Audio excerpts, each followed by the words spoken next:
What's up, children of the sun? This is your metaphysical advisor, Montre Bible, and I'm going to be doing a live reading for Gemini for the month of August 2019. A little, just got off of work and stuff, so please excuse me, guys. But I'm trying to clock these videos out, okay? It's for you guys, so I don't get too far behind. It is a universal month 11. Month 11 is about manifesting your reality, your desires. 11 is important because you really need to focus on what you really want this month. And if you do focus, you will get it. 11 is also about associations, about who you associate with, and manifesting not just by yourself, but with other people. The beginning of the month, August the 1st, there's a new moon, and it's going to be in your third house. The third house is of ideas and your mind and how you think. So you're very used to this area of your life. Geminis typically think a lot anyways, so it's a good place for you guys. So you may have some new ideas that come to you during this time, or if you have a new idea, if you've been having a new idea, it's going to be now it's going to be the time to actually act on it and try to make it happen. On the 11th, Jupiter goes direct in your 7th house. This is going to give you, hey Catherine, what's up? When Jupiter goes direct in your 7th house, this is going to offer you some more opportunities or relationships, more opportunities to meet more people. You guys like that area? It's been retrograde for past 4 months. I think this is going to be an easier month overall because July, we've had so many retrograde planets in. With August, we have Mercury going direct and Jupiter going direct. So that's going to be really great for everybody overall. And because Mercury is your ruling sign, I think you guys are going to have an easier time than you had on July. Mercury is going to enter your third house on the 11th as well. So when I'm talking about ideas hitting you quick and you're going to have a lot of quick thinking, I mean, Geminis, you guys already think pretty fast and on your feet. When Mercury enters into your third house, ideas are going to be coming to you like clockwork, especially with that Leo energy. It's going to be like whatever new ideas you come up with genius ideas, go ahead and act on them. It may cause you a lot of nervous energy because it's just like, whoa, I got so much stuff on my mind. What do I do first? Just take it slow. Like I said, write your thoughts out and get them done, because I think you have a great opportunity to do some big things. Uranus is going retrograde on the 12th. In your 12th house. Your 12th house is your house of spirituality. Uranus has been trying to shake up your ideas about spirituality. It's going to take a break for the rest of the year. So if your ideas about spirituality or your subconscious, or if you've been having some really crazy dreams, that's because of Uranus. Because Uranus is always about changing and transforming things, okay? The 12th house is your house of the subconscious, the spirituality, the things that you really can't put your finger on, just paranormal experiences, stuff like that. You never know with the 12th house. The 12th house is just a lot of weird hidden stuff.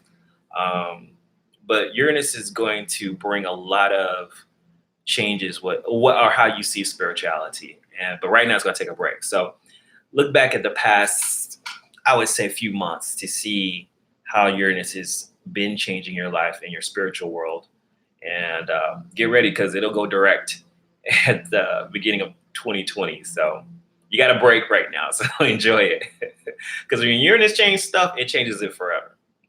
There's a full moon in the 9th house of your belief systems. That's going to be in Aquarius, and your sister sign of Aquarius. A really great place to be. It seems to be a very mental month for Geminis, which is okay. The 9th house also rules everything like learning something new. Something that you believe in may be the focus on the 15th. You may get in a discussion about your beliefs,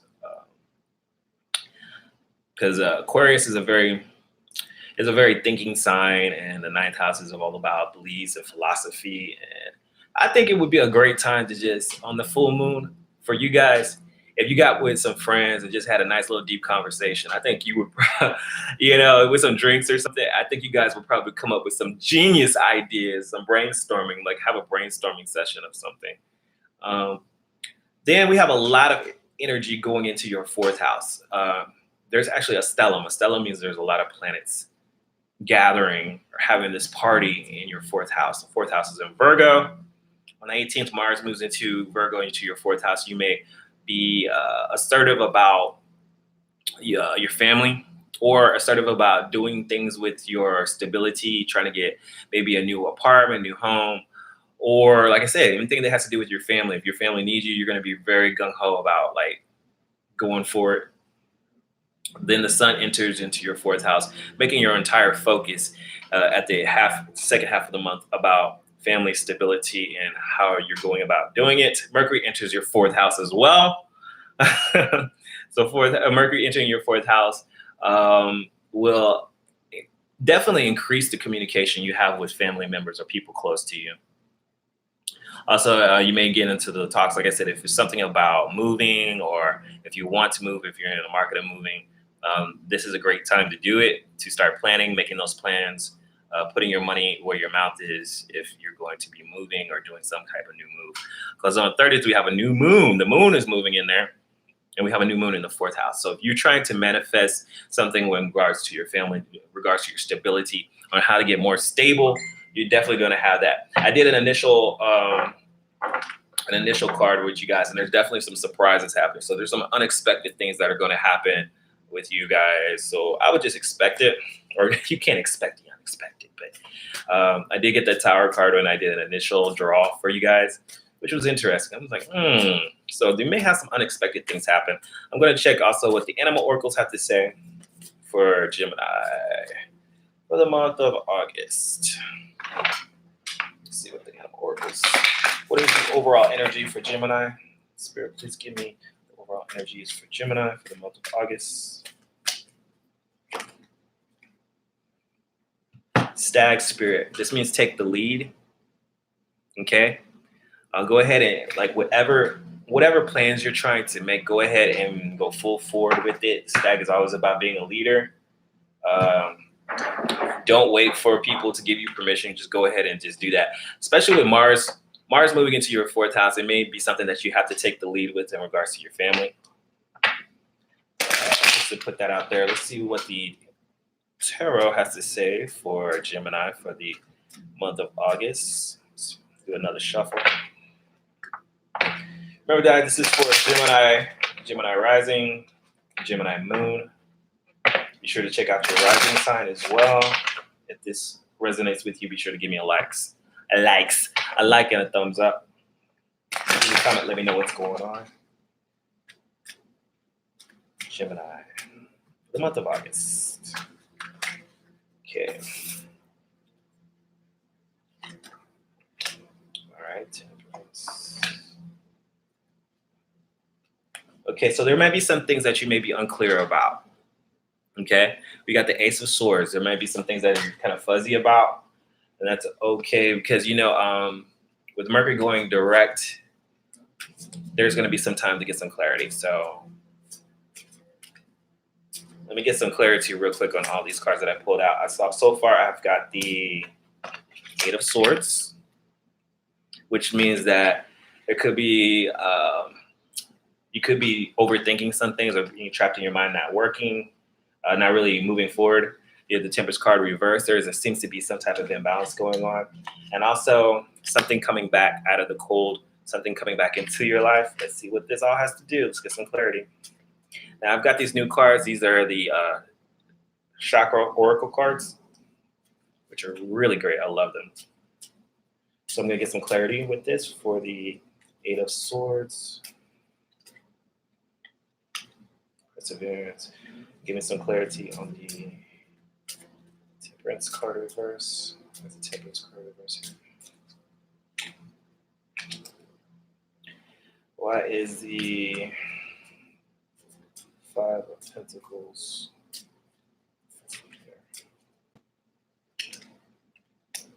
Okay. And why is the Ace of Swords reverse here?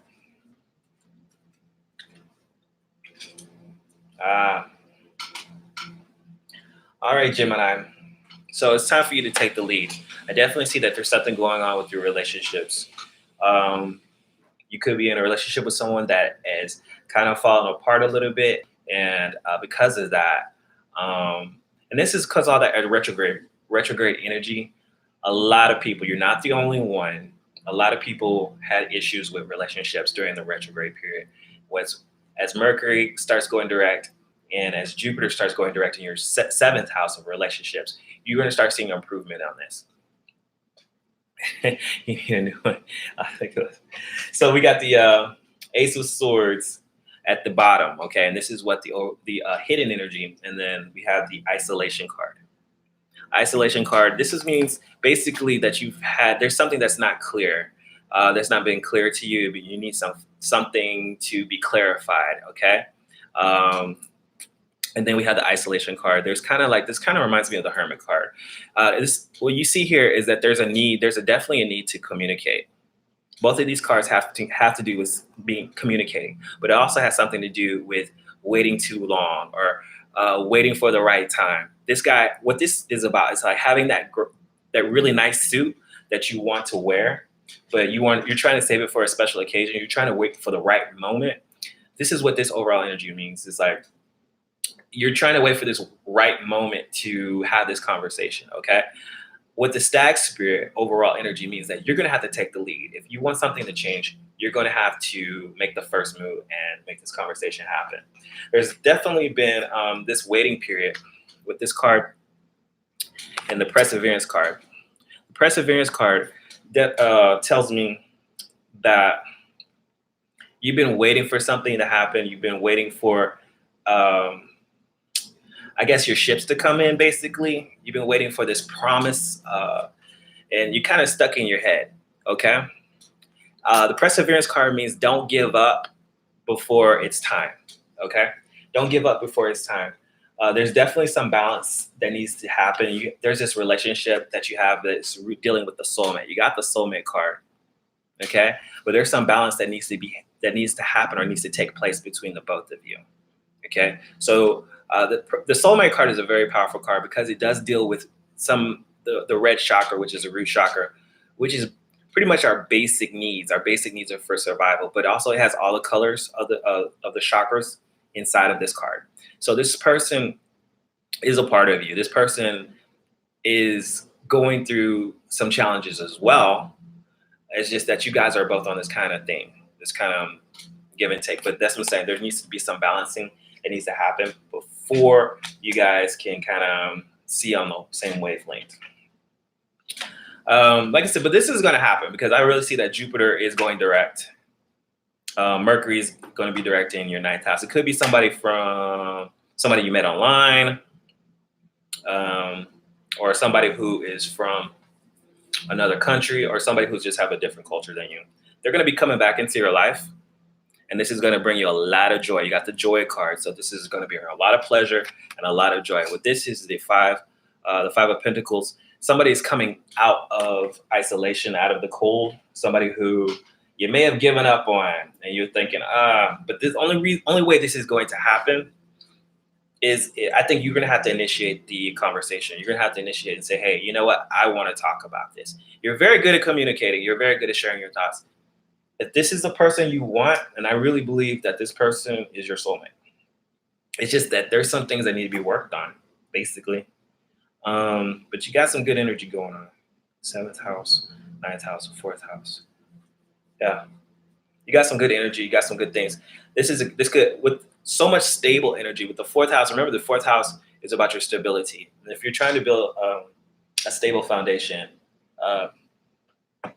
next month is the month to do it. And like I said, it's 11th month, and it's all about creating your reality and making your reality happen. I hope this resonates with you guys. Like I said, it's a general reading. May resonate with some people, maybe not all. But hopefully it does. If it does, leave me a comment below. Let me know what's going on with you guys. Be sure to like, share, subscribe. The videos that get the most likes, I will post early, okay? Remember, make your reality happen, because if you don't do it, then who will? Talk to you guys later. Peace out.